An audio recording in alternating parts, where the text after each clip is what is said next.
Okay, let's continue. So now the computer is reset and power on, and it should boot from the hard drive. So this is the hard drive. It's automatically booted up, and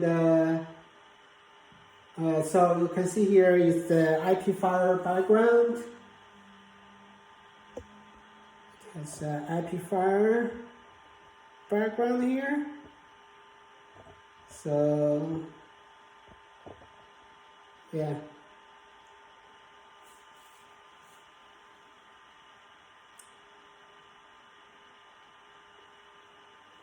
So now we need so now this is the initial setup of the LoongFire.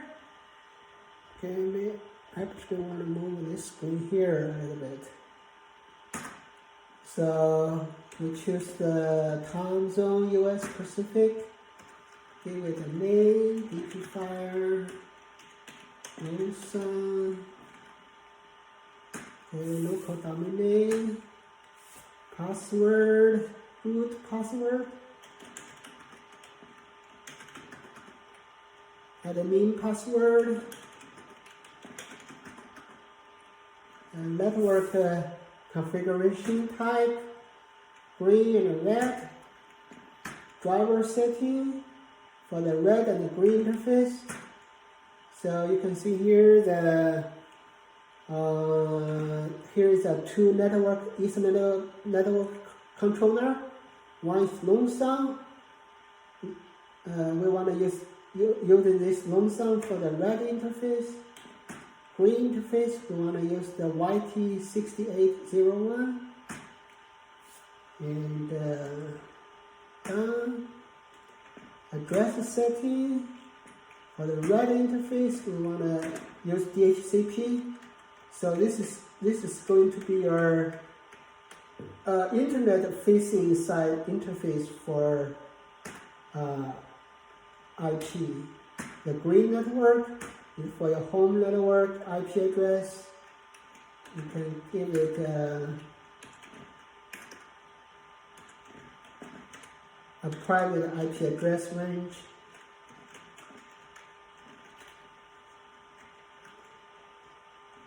Done.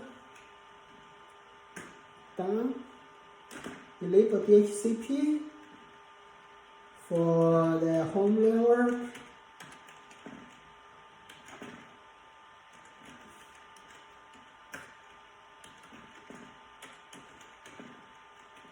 This is our home network, green network, complete.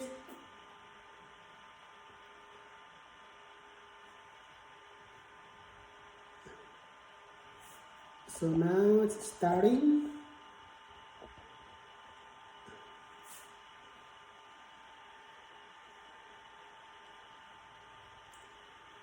DHCP on the red interface to get a internet IP address from the router.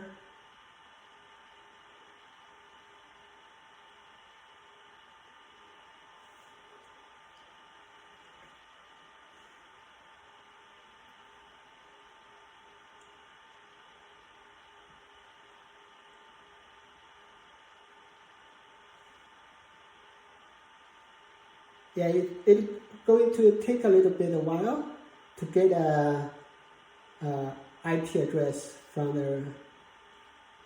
the Comcast modem.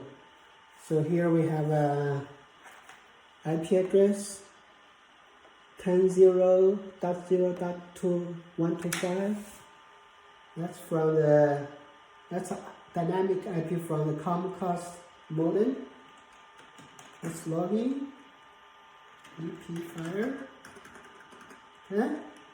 Let's ping google.com. So it has internet connection, right?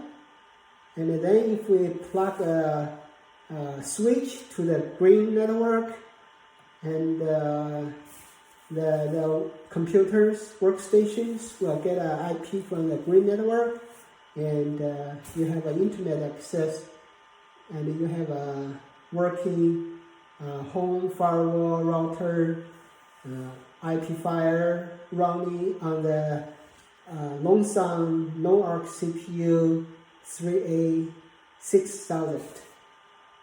Okay, that's it.